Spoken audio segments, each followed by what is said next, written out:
La légende raconte que le cœur d'un loup-garou ne se brise qu'une seule fois. Une violente déchirure qui résonne au plus profond de son âme. Geneviève sentit le sien se déchirer en lambeaux à l'instant où son compagnon défunt la regarda dans les yeux et choisit publiquement une autre. Ce rejet n'était pourtant qu'un brutal prélude. Jetée comme de la viande avariée, elle fut transportée de force à travers des montagnes glacées pour payer une dette de sang à un souverain monstrueux et estropié, que la rumeur disait à moitié mort. Son ancienne meute pensait envoyer une oméga fragile et sans défense à une mort certaine. Ils ignoraient qu'ils venaient de livrer à un roi alpha mourant l'arme la plus terrifiante du royaume. La grande salle de la maison Montgomery était suffocante de chaleur, emplie de senteurs de viande rôtie, de vin épicé et du musc entêtant de centaines de loups dominants. C'était censé être la nuit de la cérémonie d'accouplement, la soirée sacrée où le nouvel alpha de la meute de la lune de sang prendrait officiellement possession de sa luna prédestinée. Geneviève se tenait au pied du déi, les mains tremblantes au point de devoir les serrer contre sa robe de soie. Elle était une oméga, le rang le plus bas dans la hiérarchie de la meute. Mais la déesse de la lune leur avait joué un tour cruel en faisant d'elle la servante fanée de Cédric, le nouvel alpha couronné. Pendant 3 ans, ils avaient gardé le secret. Pendant 3 ans, Cédric lui avait promis que lorsqu'il prendrait le titre, il défierait la tradition et la revendiquerait fièrement. Au lieu de cela, Cédric se tenait au sommet du déi, ses larges épaules drapées de fourrure cérémonielle, tenant la main de Clara, la pire bourreau de Geneviève, une bêta de haut rang d'un riche territoire voisin. La meute a besoin de force, tonna la voix de Cédric, résonnant sous les voûtes antiques. Il ne regarda même pas Geneviève. Son regard était fixé quelque part au-dessus de la foule en ces temps sombres. Un alpha ne peut être lié à la faiblesse. Une meute ne peut survivre avec une luna fragile à sa tête.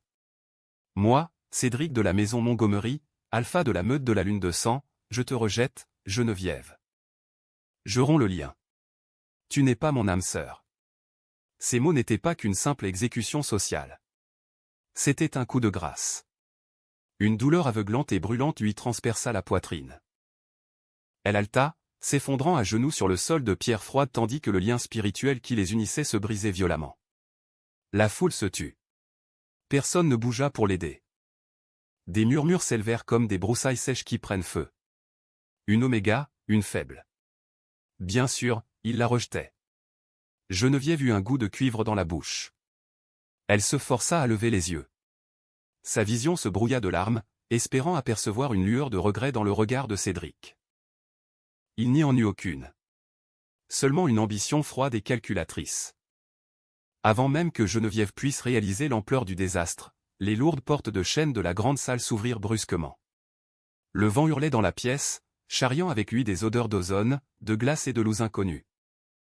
Un contingent de soldats entra, leurs armures d'acier sombre arborant l'emblème du royaume d'Atalgar, un loup rugissant transpercé par une large épée d'argent. Les murmures qui régnaient dans la salle s'éteignirent instantanément. Même Cédric se raidit. À la tête du contingent se tenait le seigneur Tristan, un alpha imposant au visage sculpté dans le granit. Il contourna les tables inférieures et marcha droit vers les déis. Alpha Cédric, dit Tristan d'une voix dénuée du respect habituel. Je viens de la part du roi Léandre d'Atalgar. Le tribut du solstice d'hiver est en retard. Notre traité stipulait du grain, de l'acier et une épouse issue d'une meute noble, destinée à servir la cour royale. La mâchoire de Cédric se crispa.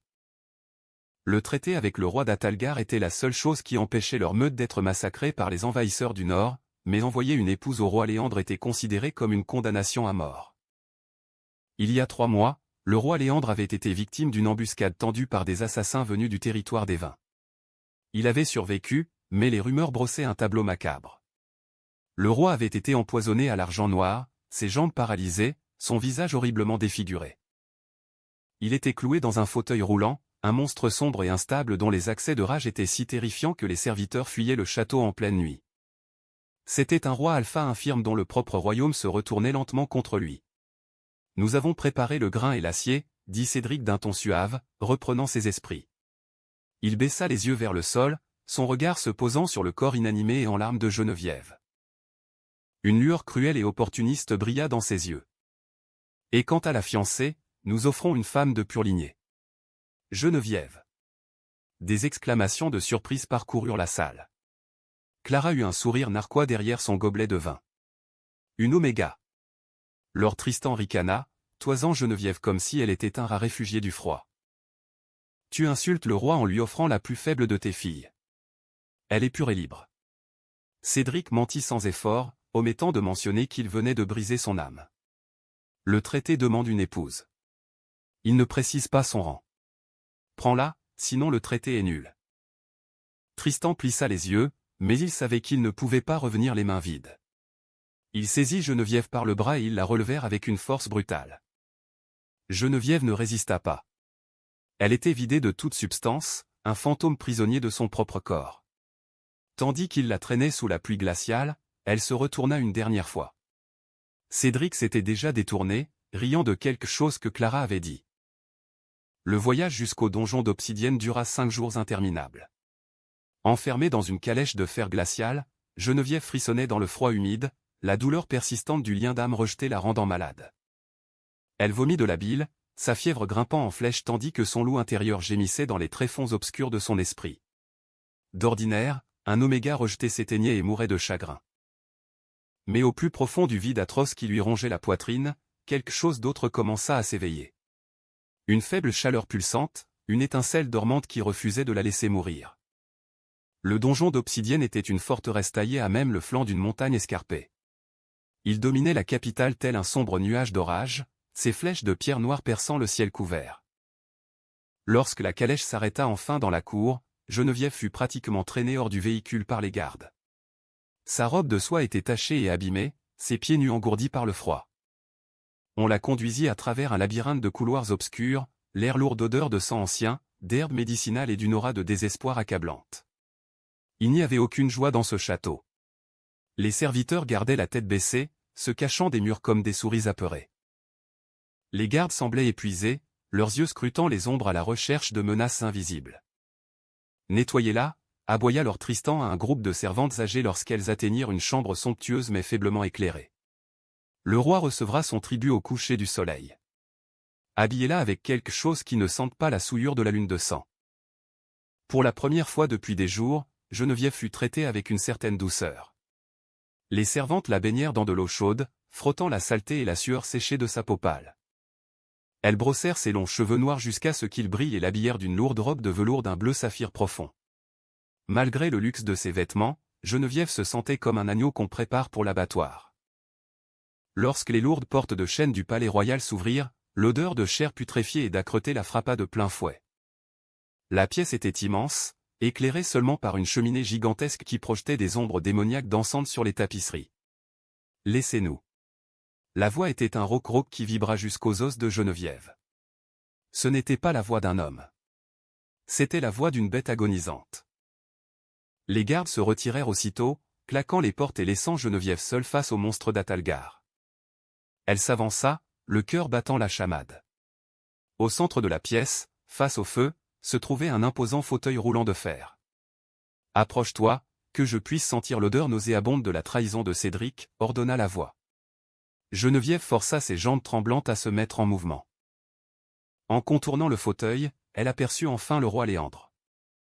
C'était un colosse, le corps large et musclé, enveloppé dans une épaisse tunique de laine et de sombre fourrure. Mais les atrocités qu'il avait subies étaient horribles. Le côté droit de son visage était marqué par d'épaisses cicatrices de brûlures qui déformaient sa mâchoire et lui avaient aveuglé l'œil droit, ne laissant qu'un globe laiteux et mort.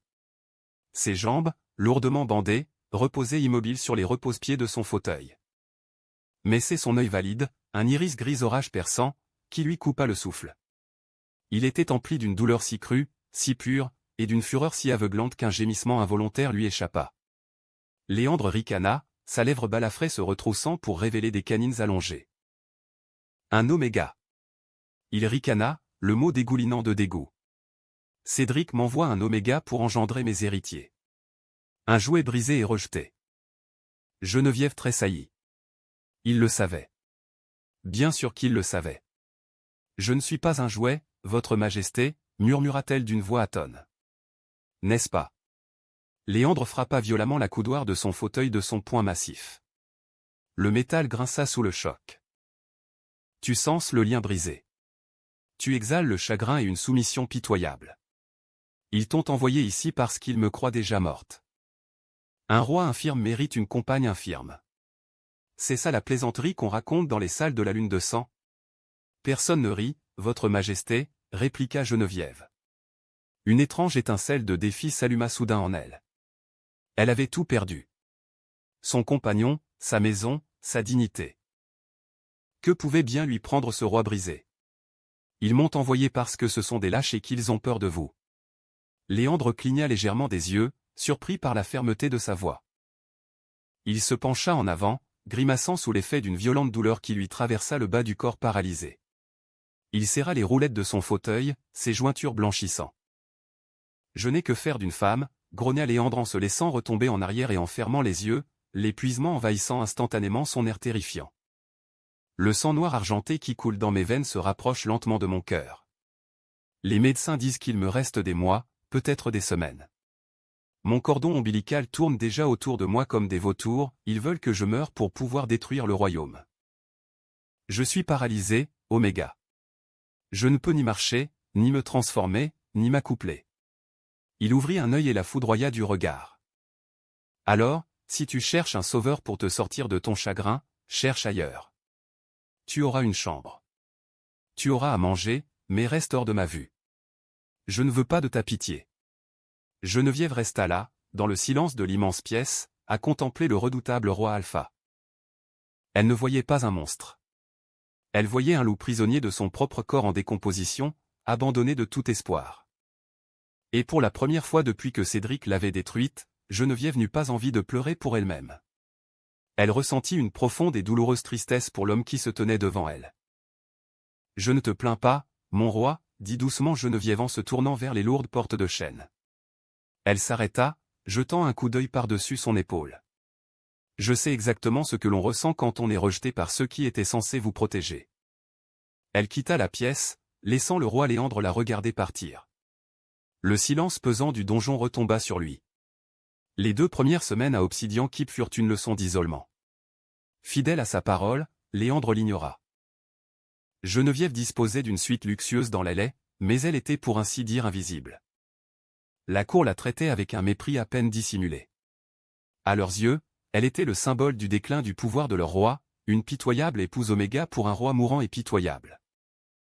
Lady Béatatrice, une noble séduisante qui gérait les affaires domestiques du château, tenait à lui attribuer les rations les plus réduites et les bains les plus froids, la dévisageant avec mépris à chaque fois qu'elle se croisait.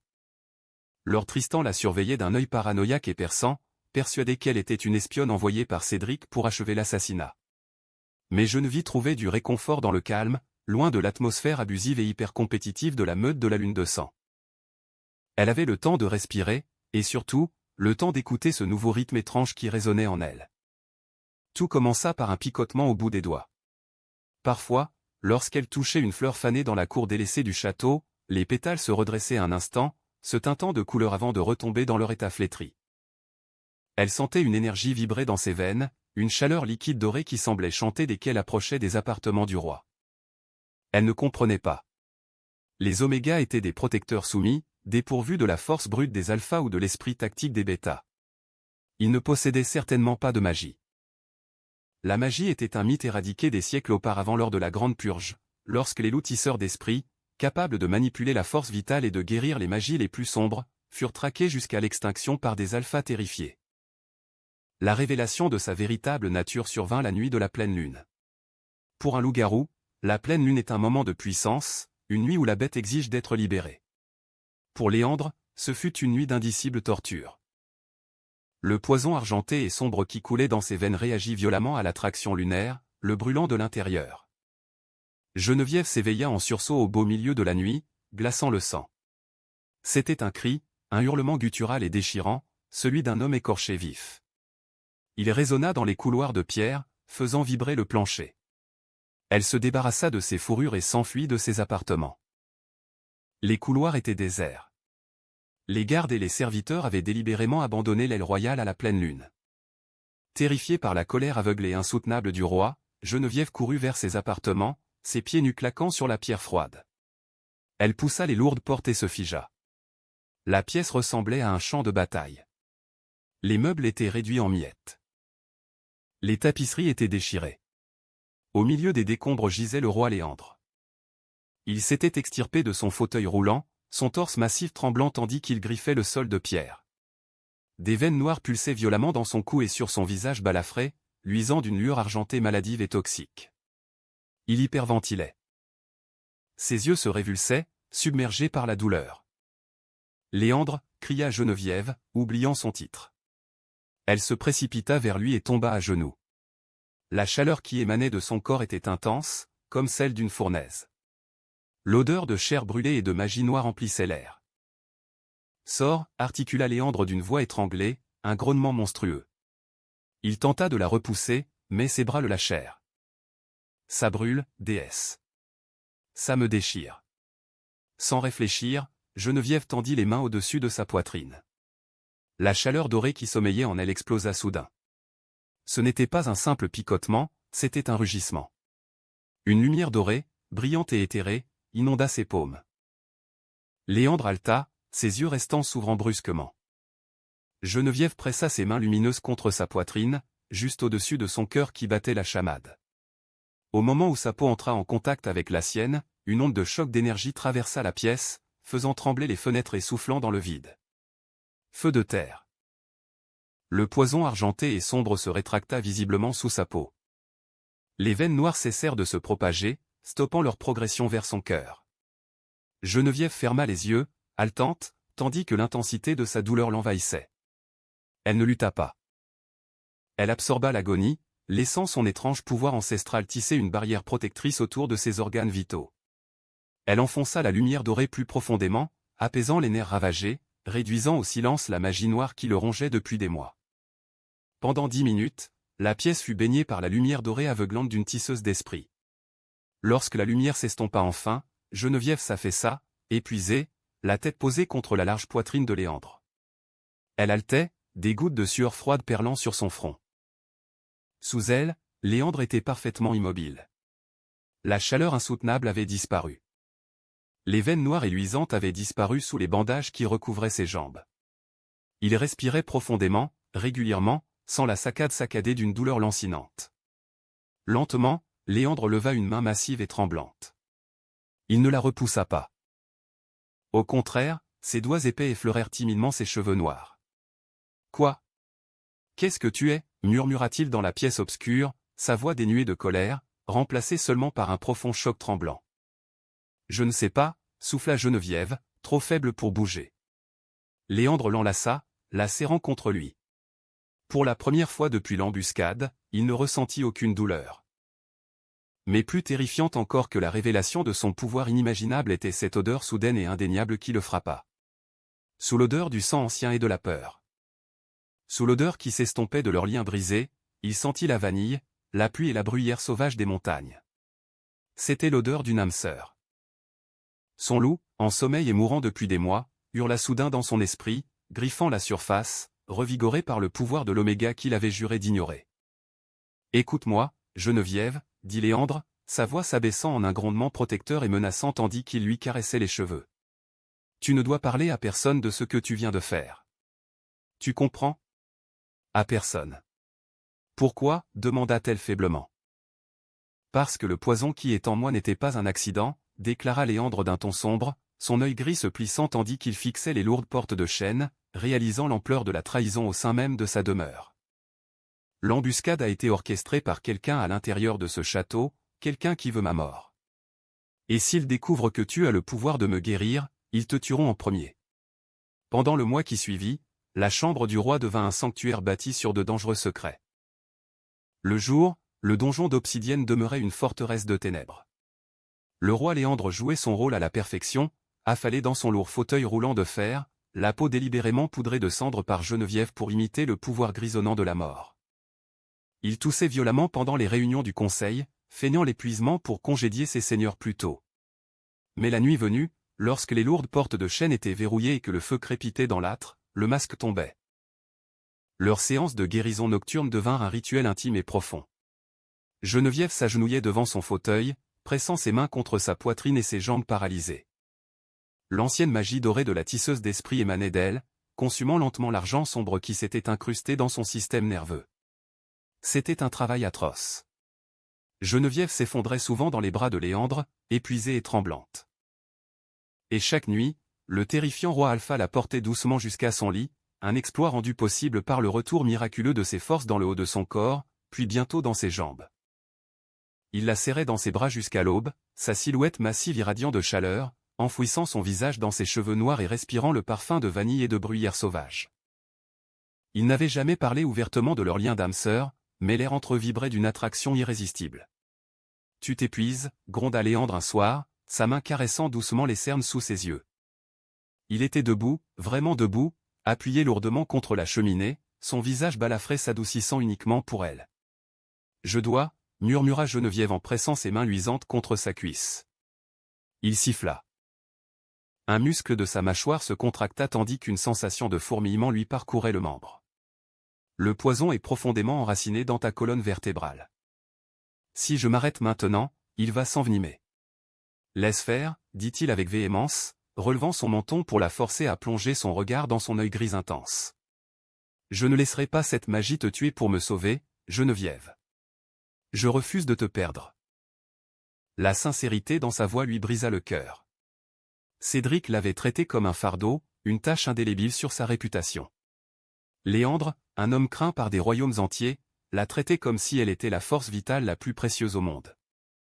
Mais ce fragment de leur monde secret était sur le point de se briser. 2 jours plus tard, Geneviève revenait de l'apothicairerie des niveaux inférieurs, portant un panier d'écorce de saule et de lavande séchée pour masquer l'odeur. Elle passa devant l'alcôve près de la salle de guerre et entendit des voix étouffées et pressantes. Elle se plaqua contre la pierre froide, retenant son souffle. « Il devrait être mort maintenant » siffla une voix aristocratique et aiguë. Geneviève la reconnut aussitôt. C'était le duc Blake Harrington, l'oncle de Léandre et capitaine de la garde royale. « J'ai augmenté la dose dans son vin, comme vous me l'aviez ordonné, » murmura Lady Béatatrice, paniquée, la voix tremblante. « Mais il boit de moins en moins.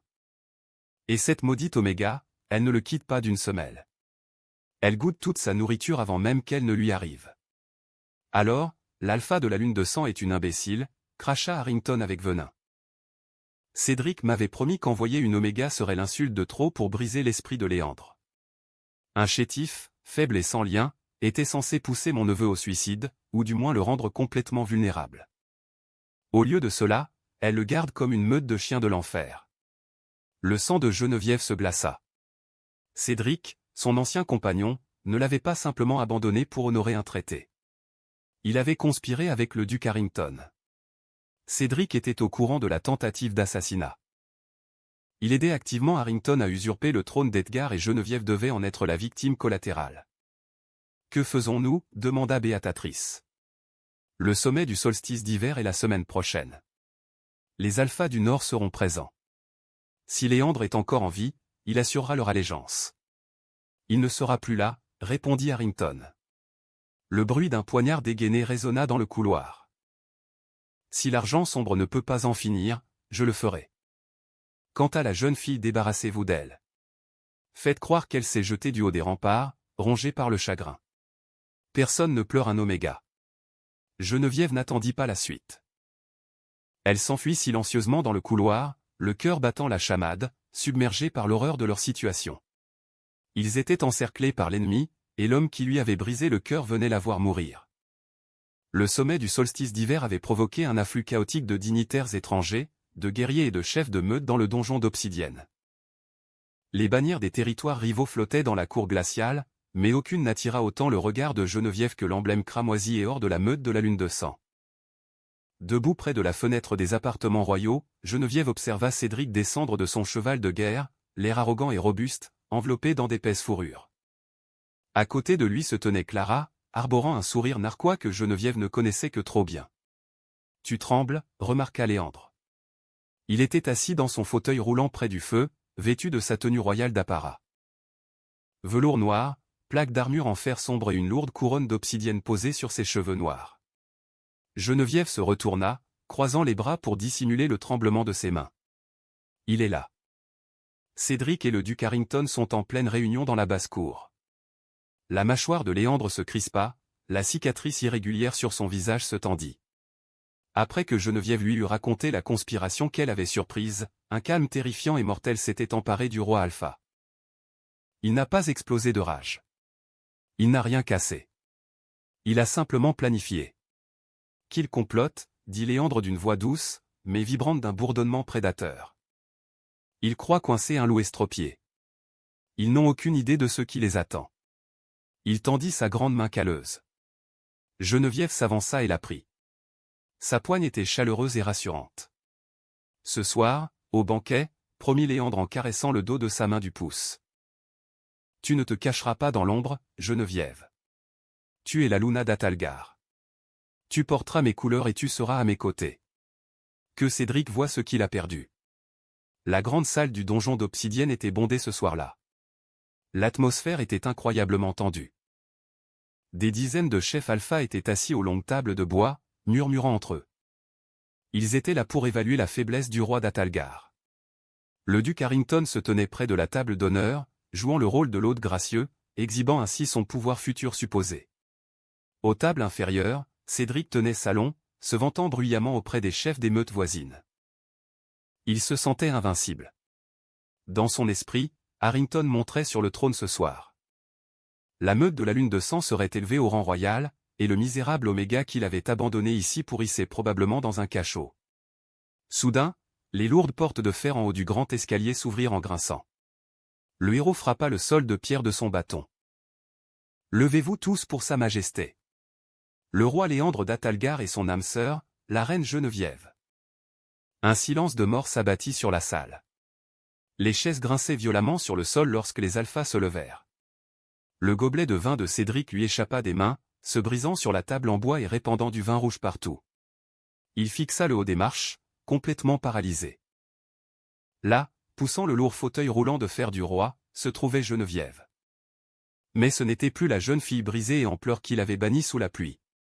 Elle était à couper le souffle. Elle portait une robe de soie filée. Or et sombre velours.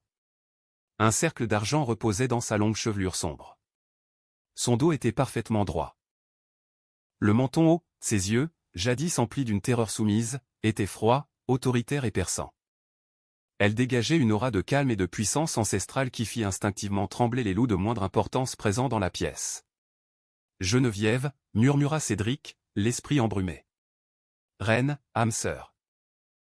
À côté de lui, le visage de Clara s'était flétri, déformé par un choc jaloux et hideux. Geneviève poussa Léandre jusqu'à la place d'honneur. Le sourire poli du duc Harrington se crispa tellement qu'il ressemblait à une grimace. Il s'inclina, mais ses yeux se tournèrent nerveusement vers le roi. « Neveu, dit Harrington d'un ton suave. Nous ne nous attendions pas à votre présence. Les médecins ont dit que vous l'étiez aussi. » Fragile, vraiment, demanda Léandre, sa voix portant sans effort dans l'immense salle. « Ou était-ce simplement ce que vous espériez, oncle ?» Harrington se raidit. « Je ne souhaite que votre santé, mon roi. »« Alors votre vœu sera exaucé, » répondit Léandre. Ce qui suivit serait gravé dans l'histoire du royaume pour 1000 ans. Léandre posa ses mains massives sur les accoudoirs de son fauteuil roulant. Il ne lutta pas. Il ne trembla pas. Avec une grâce fluide et terrifiante, le roi Alpha d'Atalgar se redressa. Des murmures d'effroi parcoururent la salle. Certains loups reculèrent sous le choc. Léandre se dressa de toute sa hauteur, une montagne colossale de muscles et d'intentions meurtrières. Il s'éloigna du fauteuil, marchant d'un pas lourd, délibéré et parfaitement assuré vers le duc Harrington. Le visage d'Harrington devint livide. Il recula, sa main se portant à la garde de son épée. C'est impossible. L'argent sombre n'était pas assez puissant. Léandre grogna, dominant son oncle de toute sa hauteur. Tu t'es allié à un traître de la meute de la lune de sang pour empoisonner ton propre sang. Tu as pensé exécuter ma reine et usurper mon trône. Au milieu de la foule, les yeux de Cédric s'écarquillèrent de panique. Il se retourna pour fuir vers la sortie, mais une douzaine de gardes d'élite fidèles à Léandre, secrètement briefés par le roi, claquèrent les lourdes portes de chêne, bloquant la sortie avec leurs armes dégainées. Léandre tourna la tête, son œil gris perçant se fixant sur Cédric. L'aura alpha du roi, d'une puissance écrasante, s'abattit sur la pièce. Elle était si pesante que plusieurs bêtas furent contraints de s'agenouiller. Alpha Cédric, appela Léandre, son nom résonnant comme une sentence de mort. Avance. Il est temps de saluer officiellement ta nouvelle reine. Le silence dans la grande salle était absolu, suffocant. Seul le crépitement du feu de cheminée et la respiration haletante et terrifiée des conspirateurs venaient troubler le silence. Les jambes d'Alpha Cédric étaient lourdes comme du plomb.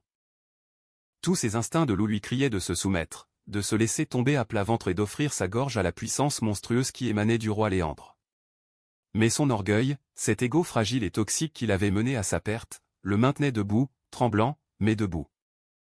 Il fit un pas hésitant derrière les tables basses.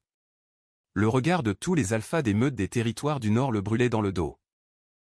Il leva les yeux vers les déis, son regard oscillant désespérément entre le roi imposant, désormais guéri, et la femme qui se tenait à ses côtés, Geneviève, l'oméga qu'il avait raillée, celle qu'il avait rejetée comme une réfugiée sans valeur. Elle était drapée dans le bleu nuit et l'or royaux d'Atalgar, ses cheveux noirs couronnés d'argent, sa peau rayonnant d'une vitalité immaculée et surnaturelle. Elle le regarda, non pas avec colère, mais avec une indifférence glaciale et vide qui transperçait plus profondément qu'une lame. « Agenouillez-vous devant votre reine, Cédric de la maison Montgomery », ordonna Léandre d'une voix grave et rauque qui fit vibrer les coupes d'argent sur les tables. « Elle l'est. »« C'est une oméga », balbutia Cédric, la voix brisée. Il jeta un regard frénétique aux autres seigneurs, implorant un soutien qui ne venait pas, « C'est une ratée, un rejeton. » Léandre ne cria pas, mais il libéra toute la puissance de son aura de roi alpha. Elle frappa la salle comme une onde de choc. Les tables de bois craquèrent. Plusieurs seigneurs poussèrent des cris, violemment contraints de s'agenouiller par la pression invisible. Cédric laissa échapper un halètement étouffé, ses genoux fléchissant instantanément sur le sol de pierre, craquant bruyamment dans le silence de la pièce. « Vous l'avez amené à mes portes comme une insulte, » dit Léandre d'un ton suave, descendant les marches du palais avec la grâce mortelle d'une panthère à l'affût. Il s'arrêta à quelques centimètres du corps tremblant de Cédric. « Tu croyais te débarrasser d'ordures. Au lieu de cela, tu as livré mon salut, mon âme sœur, et la clé même de ta propre perte. » Près de la table d'honneur, le duc Harrington comprit que tout était perdu. Le poison d'argent noir avait échoué. Son complot d'assassinat avait été dévoilé devant toute la noblesse du royaume. S'il se rendait, il serait pendu pour haute trahison. « Garde » hurla Harrington en dégainant son arme. Son épée large. L'acier grinça contre le fourreau, la lame luisant de l'aura toxique et nauséabonde d'un argent sombre. Le roi est possédé par la magie noire. Quel traître! Le chaos éclata. Une vingtaine de gardes fidèles aux hommes de Harrington, achetés avec l'or de la lune de sang, dégainèrent leurs armes et chargèrent les dieux. Les alphas visiteurs reculèrent en catastrophe, renversant des tables pour échapper aux tirs croisés. L'Inder ne dégaina même pas. Il n'en avait pas besoin. Tandis que les deux premiers traîtres se jetaient sur lui, lance à la main, le roi alpha se déplaça avec une rapidité qui défiait sa stature colossale. Il saisit le manche en bois de la première lance, le brisa d'un revers de main et enfonça l'extrémité brisée dans l'armure du traître. Il pivota, attrapa le second homme à la gorge, le souleva du sol et le projeta contre un pilier de pierre avec une force fracassante. « Protégez la reine » rugit Lord Tristan, dégainant son claymore et ralliant les gardes royaux. Le choc des lames s'abattit sur l'acier, le fracas métallique couvrant les cris. Mais au cœur de la mêlée, Clara entrevit une opportunité. La jalousie et la terreur la consumaient. Geneviève était censée être morte. Geneviève n'était plus rien. Elle sortit un stylet empoisonné dissimulé sous son corsage de velours. Clara gravit les marches latérales du dé en courant, se jetant sur le dos sans défense de Geneviève. « Crève, misérable petite garce » hurla-t-elle. Geneviève se retourna, mais ne broncha pas. Elle ne recula pas. Alors que la lame de Clara Arras s'abattait, Geneviève leva simplement la main. La magie ancestrale, éveillée et libérée, répondit à son appel. Une vague de lumière dorée, aveuglante et explosive, jaillit de la paume de Geneviève. Ce n'était pas qu'une aura de guérison. C'était une manifestation physique de la vie, de la force. L'onde de choc doré frappa Clara, projetant la bêta en arrière comme si elle avait été frappée par un bélier. Clara s'écrasa sur une table de banquet, inconsciente avant même de toucher le sol. Le stylet empoisonné s'enfonça inutilement dans le sol. La lumière aveuglante illumina toute la grande salle, figeant chacun sur place. Les combats s'arrêtèrent net, les guerriers se protégeant les yeux de la lumière. Un vieux alpha grisonnant murmura du fond de la salle. Tombant à genoux, le tisseur d'esprit murmura « C'est impossible ». Le duc Harrington, rendu fou par le désespoir, profita de la diversion. Il se jeta sur Linder par derrière, plantant sa lame d'argent sombre droit dans la colonne vertébrale du roi. Linder, hurla Geneviève. Linder se tordit, mais la lame effleura son flanc, tranchant sa tunique de velours. L'argent sombre siffla aussitôt au contact de son sang. Les veines noires et toxiques se gonflèrent instantanément le long de ses côtes. Harrington éclata d'un rire dément en reculant. C'est dans son sang. Il est mort. Linder grogna, s'agenouillant et se tenant le flanc. Le poison était extrêmement concentré, conçu pour tuer un alpha instantanément. Geneviève n'hésita pas. Elle dévala les marches et se jeta près de Linder. Ignorant les sanglots de la foule, elle pressa ses deux mains directement sur la plaie noircie et saignante. « Non, Geneviève, c'est trop », balbutia Linder en essayant de la repousser pour la protéger. « Silence », ordonna TL, sa voix résonnant d'une étrange double résonance. Une lumière dorée jaillit de ses mains, si intense qu'elle était difficile à regarder.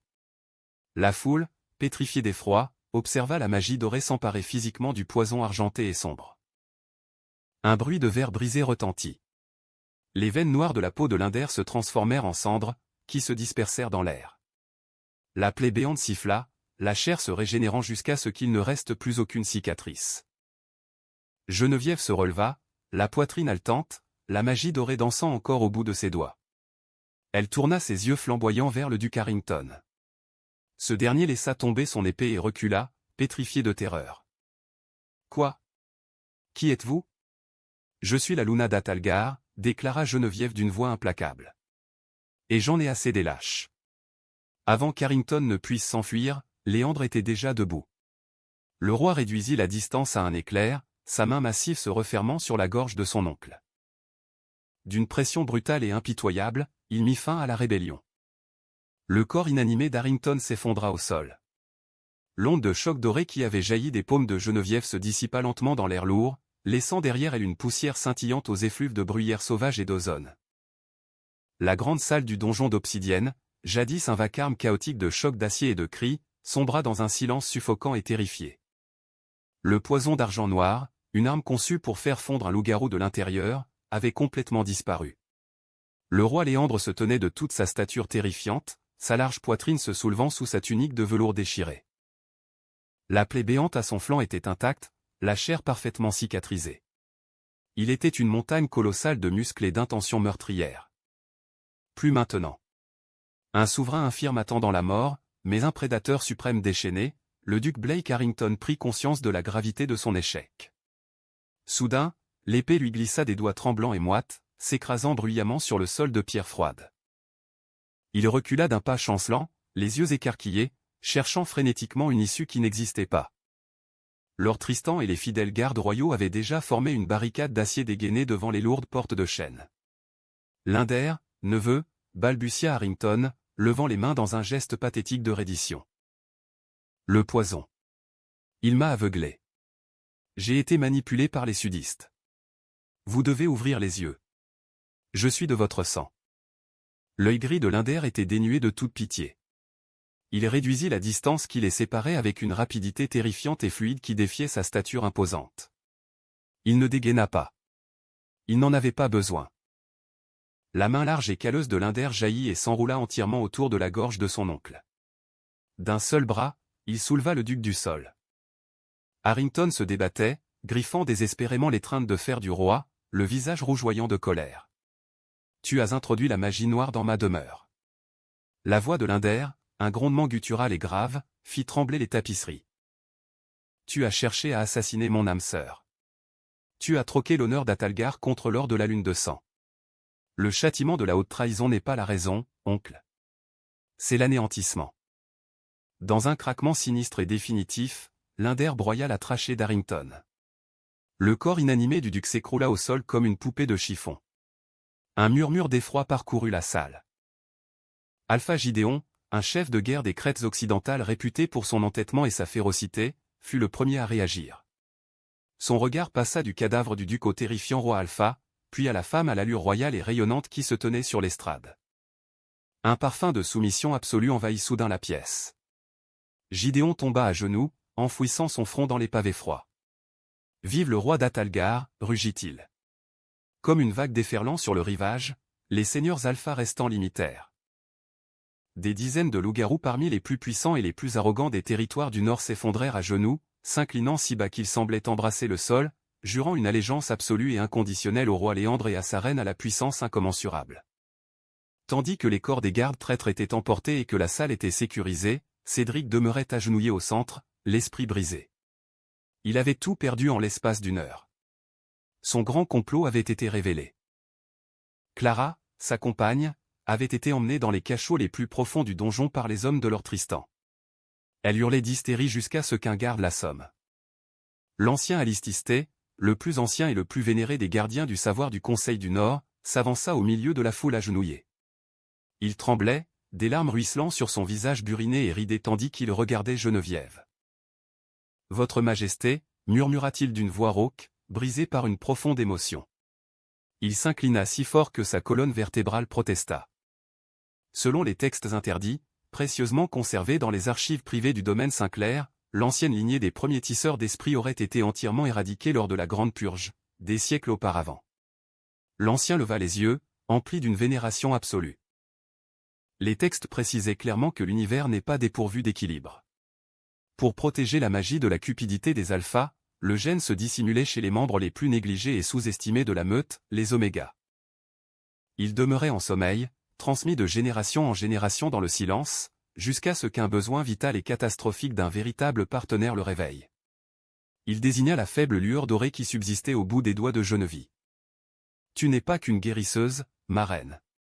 Tu es l'encre Saint-Clair, la mère de l'ancienne magie, la manifestation physique de la grâce de la déesse lunaire. » Cédric releva brusquement la tête, un sanglot pathétique et désespéré lui échappant.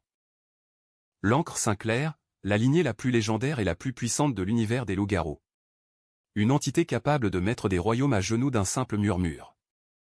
Et il l'avait rejetée parce qu'elle n'avait pas l'air assez forte pour se battre dans de vaines escarmouches frontalières. Le poids écrasant de son immense stupidité lui fit monter la bile à la bouche. Geneviève, implora Cédric en rampant à quatre pattes au-dessus du vin renversé et des éclats de verre. Geneviève, je t'en prie. Linder fit un pas en avant, un grognement sourd et terrifiant vibrant dans sa poitrine, prêt à arracher la tête de Cédric de ses épaules. Mais Geneviève leva la main, arrêtant d'un seul geste le roi alpha mortel.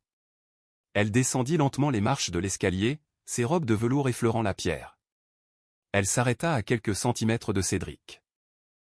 La peur et le chagrin qu'elle avait éprouvé pour cet homme avaient complètement disparu. Le vide déchirant dans sa poitrine avait été comblé. Empli d'une lumière ancestrale et de l'amour protecteur et farouche d'un vrai roi. En regardant Cédric, elle ne ressentit plus qu'une profonde et glaciale pitié. Le lien. Nous étions brisés.